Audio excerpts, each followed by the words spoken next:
이렇게 육하 원칙에 따라서 하나님을 찬양해야 한다고 우리가 찾아볼 수 있을 것 같습니다. 오늘 찬양을 하는 시편의 저자는 그 마음이 어떨까요? 그 마음이 하나님을 찬양함에 있어서 그 마음에 지극히 우러나오고 그 마음을 감출 수 없고 하나님을 향하여서 터져나오는 마음으로 오늘의 고백을 하고 있을 것입니다. 시편은 전통적으로 바로 찬송이라고 했죠. 찬송. 그리고 이 형태, 글의 형태가 시입니다. 시. 이 시는 어떻습니까? 이 시를 적어내는 그 작가들의 그 글의 마음이 어떤 여인을 향한다든지 또 어떤 사랑을 고백한다든지 아니면 세상의 아름다움을 보면서 마음 깊이 느꼈던 그것들이 이렇게 표현되잖아요. 오늘 이 시편의 저자도 하나님을 향하여서 깊은 그 마음을 찬양하고 싶은 마음을 이렇게 글로써 모든 호흡이 그리고 자기가 알고 있는 모든 그 찬양의 악기를 동원해서 하나님을 찬양해야 한다고 말하고 있습니다. 그래서 저는 오늘 이 말씀을 보면서 우리가 이 시편의 저자처럼 2025년을 마무리하는 지금 이 순간에 여러분들이 하나님을 향한 고백의 그 마지막은 어떠한지 한번 질문을 드리고 싶습니다.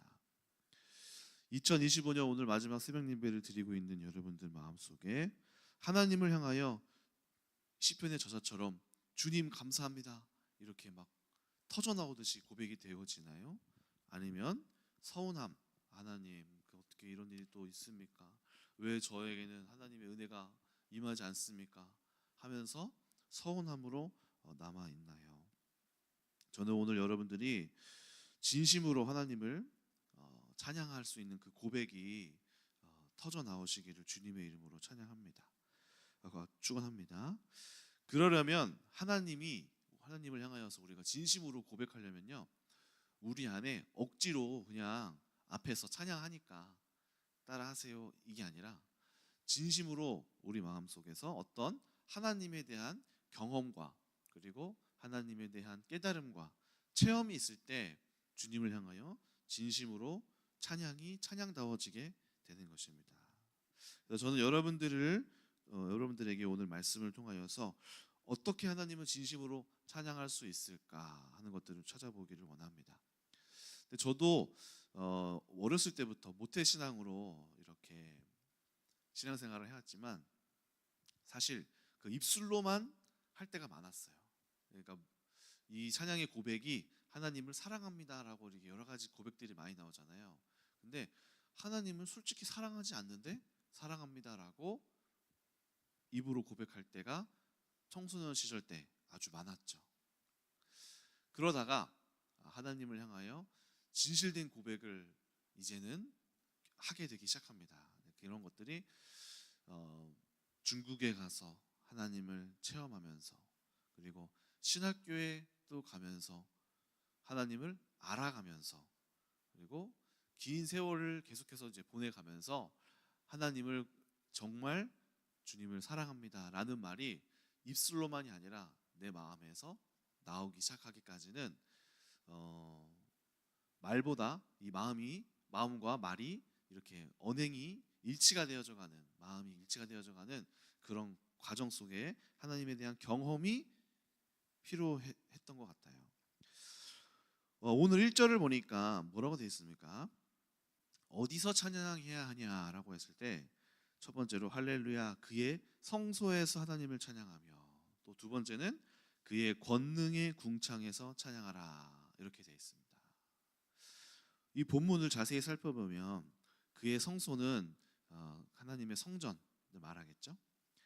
권능의 궁창이라고 했습니다. 이 궁창은 어디를 의미할까요? 이 궁창 영어 성경을 보니까 mighty heaven 이렇게 되어 있습니다. heaven 어디죠? 하나님 계신 천국이죠. 그렇죠? 창세기 1장 1절을 보면 태초에 하나님이 천지를 창조하시니라 되어 있잖아요. 여러분 천지를 뭐라고 해석하십니까? 영어 성경을 보니까 또 뭐라고 되냐면요, Earth and Heaven 이렇게 돼 있어요. 그러니까 지구와 하나님이 계시는 그 천국, 영적인 하나님의 하늘이라고 표현하죠. 오늘 본문에서도 어디서 하나님을 찬양하냐? 바로 성소, 땅에 있는 성소와 하나님이 계신 그 영적 세계에서 찬양하라라고 말하고 있습니다. 성경을 보면 이렇게 이 두 가지, 땅과 하늘로 나뉘면서 이 땅에서 상황과 그다음에 하늘의 모습이 우리 가운데 그려집니다.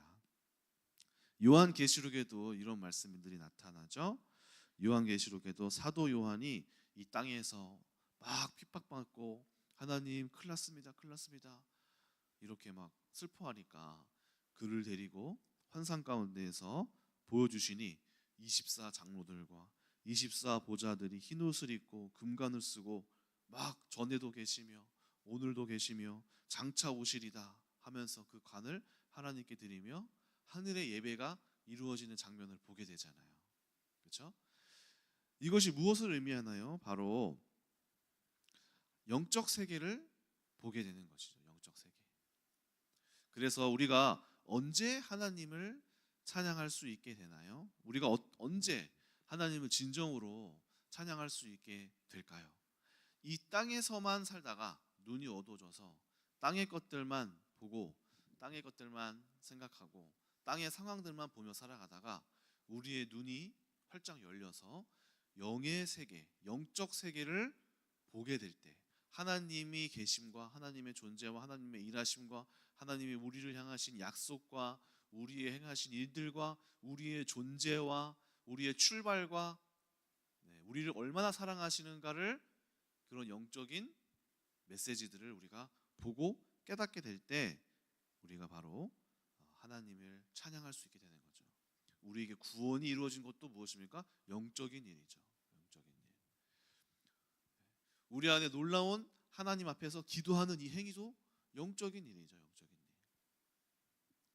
그래서 저도 언제부터 하나님을 참 진심으로 찬양하게 됐었냐면요. 이제 찬양에 대한 경험인데 그 전에는 하나님 앞에서 이렇게 찬양할 때 그냥 뭐 입술로 찬양하니까 그냥 그렇게 하나보다 하는 정도였는데요. 어느 날 한 번은 이제 찬양에 대한 깊은 경험이었어요. 그 전에도 뭐 찬양에 대한 경험은 했지만 대학교 때 수요 예배를 대학교 채플에서 채플 팀이 있었어요. 학생들이 동아리로 수요 예배 팀이 있어서 같이 학교에 있는 예배 장소에서 예배를 드리는데 그날 이제 기도하는 시간이었는데 찬양단이 찬양을 이제 계속하더라고요. 그래서 이제 그냥 그런가 보다 하고 있는데 그때 사람들이 다 가고 거의 없었어요. 방학이 막 앞두고 있는 그런 시점이어가지고 그래서 거의 저 혼자 있었어요. 저 혼자 있는데 어느 날 이제 하나님을 이렇게 높이는 그 경배와 찬양, 경배와 찬양을 딱 하나님의 이름을 높이는 그런 찬양이 딱 가사가 이루어졌는데 제가 정확히 어떤 찬양인지 제가 기억은 잘 안 나는데요. 그 찬양을 하는데 이 속에서부터 하나님은 창조주시고 나는 피조물이고 주님만이 온 우주 가운데에서 높임 받으셔야 되고 이 세상에 누가 나의 입술을 통해서 내가 이렇게까지 고백해야 할까? 하나님밖에 없다. 그리고 나의 이 행위가 아주 옳다 막 이 속에서 막 이게 와 이렇게 막 솟구치는 거예요. 그래서 제가 하나님을 예배하는 것이 이 영혼이 막 이렇게 뭐랄까 영혼이 막 하나님을 향하여 고백하고 주님을 향하여 이렇게 주님의 이름을 높여드리고 하는 이 행위, 하나님의 이름을 올려드리고 우리가 내 입술로 내 속에서부터 하나님의 이름을 고백하고 찬양하고 주님의 이름을 경배하는 이 행위가 막 속에서 옳다 너의 이 행위가 막 옳도다 하면서 속에서부터 막 외치는데 야 그때 제가 막 이 찬양에 대하여서 하나님이 기뻐 받으신다라는 경험을 그때 경험했던 것 같아요. 이런 것들이 영적인 경험이 되겠죠. 누가 이런 것들을 경험하겠나요? 언제 우리가 일상을 살면서 언제 이런 경험을 하겠어요? 또 회개에 대한 경험도 저에게는 굉장히 영적인 체험이었어요. 회개. 하나님 앞에서 막 기도를 해 나가는데 저 속에서부터 막 이 과거의 죄악들이 막 스쳐 지나가면서 이전에는 그게 잘못된지도 몰랐어요. 그런데 그것이 옳지 않구나.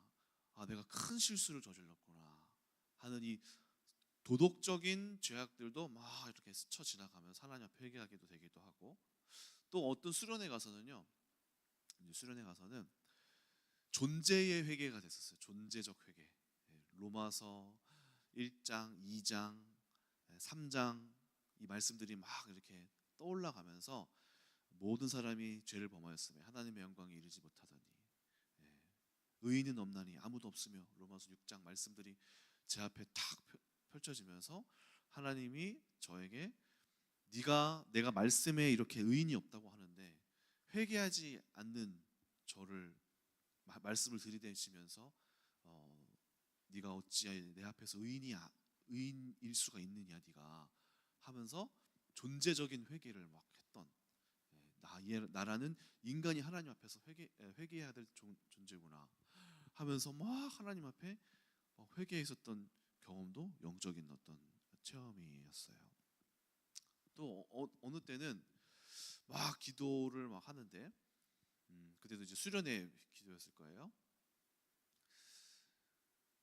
예수님의 그 제자들이 막 십자가에서 거꾸로 매달려 죽고, 베드로는 뭐 반이 쪼개져 죽고, 누구는 피부가 벗겨져서 죽고 막 죽는 장면들이 막 나오는데 두려운 거예요. 나는 못하겠다. 하나님, 저는 솔직히 저한테 저렇게 오면 저는 고문 막 생각하거든요. 가끔씩 손톱에 바늘이 들어간다고 생각해보세요. 너무 무서운 거예요. 하나님, 저는 잡혀가면은 하나님 부인하고, 그 자리에서는 부인하고 몰래 도망가서 거기에서 하나님 믿을게요. 만약에 그런 일이 오면 제가 솔직히 그렇게 고백했어요.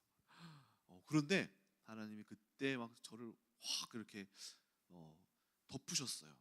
저를 탁 덮으시는데 그 평안이, 담대함과 평안함이 막 이루 말할 수 없이 탁 찾아오면서 어떤 깨달음이 오냐면은 저기 저때 십자가 위에서 예수님을 따라서 자기는 똑같이 죽을 수 없다고 거꾸로 매달려 죽은 제자들이나 그 외에 막 로마의 그 군인들에게 잡혀 죽은 사람들, 저 사람들도 똑같이 두려워했을 것이다.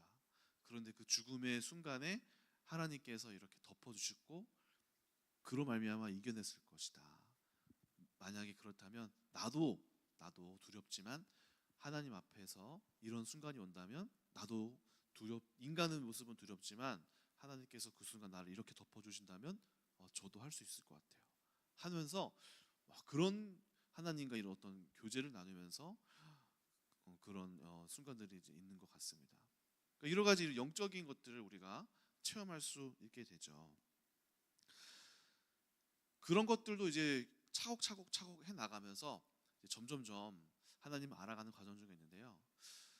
정말 중요한 경험은, 진짜 경험은 이런 영적인 체험도 있지만 그런 단계를 착착착착 밟고 나가면서 감각을 익혔다면, 진짜 경험은 본격적으로 하나님의 말씀이 삶에서 터치되게 되는 그 영적인 경험이 굉장히 중요합니다.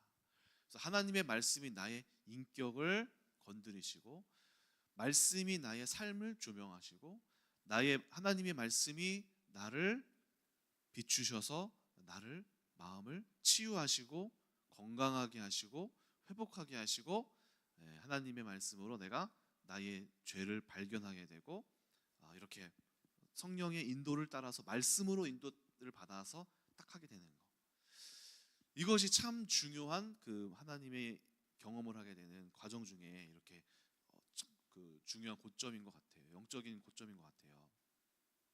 저도 그런 수많은 경험을 했음에도 불구하고 경험은 경험이고 체험은 체험이고, 삶에서 닥쳐지는 해결되지 않는 문제 속에서는 영락없이 거의 불신자랑 다름없게 고민하고 슬퍼하고 있었어요. 그 나이 때가 27살, 8살 때 대학원을 다니면서도 그 안에 참 많은 경험을 많이 했습니다.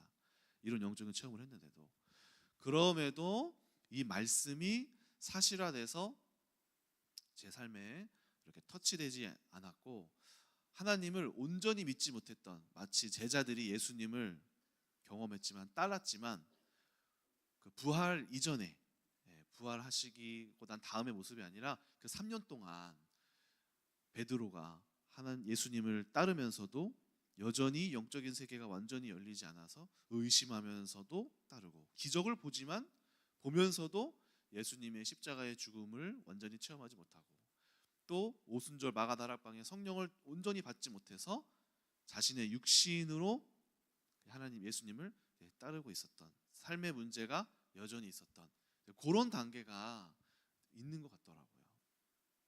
그런 단계 속에서 말씀이 살아서 역사하는 우리의 영혼을 온전히 치유하시고 또 저에게 그것을 세밀하게 성령께서 온전히 이렇게 가르치시고 알려주시고 또 영적 세계를 환히 보게 하시고 사단의 역사를 보게 하시고 하나님의 말씀의 운동하심을 보게 하시고 성령께서 막 비추시고 이런 과정을 막 겪어가면서 삶에서 열매 맺기까지 인도해 나가는 것을 보게 됩니다.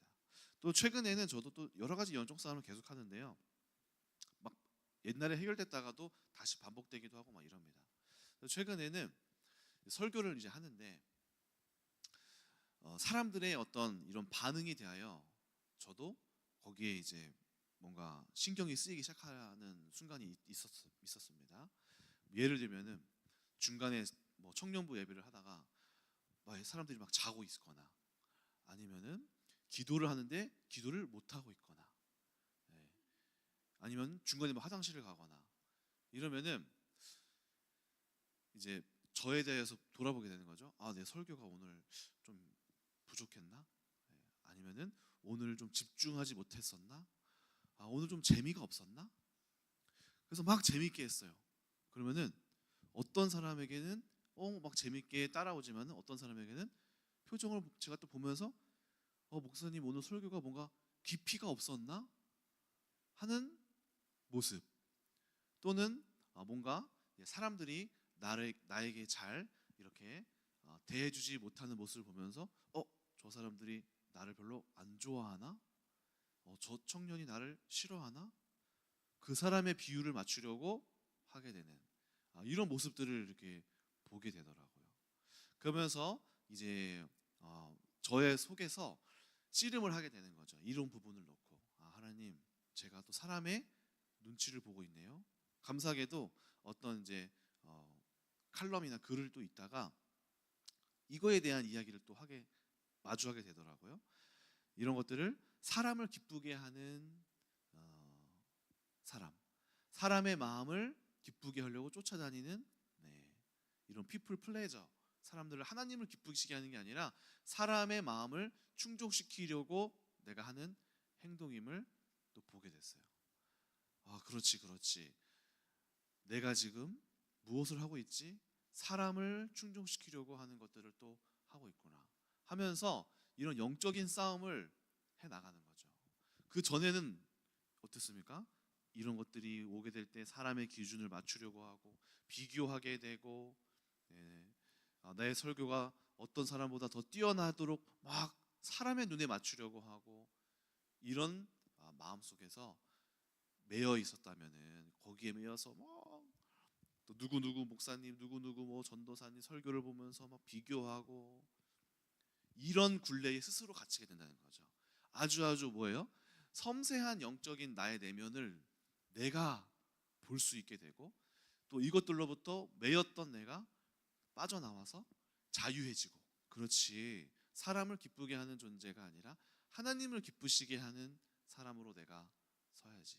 하나님 앞에서 내 말씀을 준비하고 하나님께로부터 받고 하나님께로부터 받는 말씀을 해야지 하는 이런 영적인 싸움을 해 나가다 보니까 이런 하나씩 나를 얽매이고 있던 것들이 자유로워지고 해결되어지면서 제 영혼에 놀라운 기쁨과 하나님 앞에서의 영적 싸움들과 또 말씀대로 살아가게 되는 삶이 펼쳐지다 보니 환경의 문이 열려지게 되고 관계가 풀어지게 되고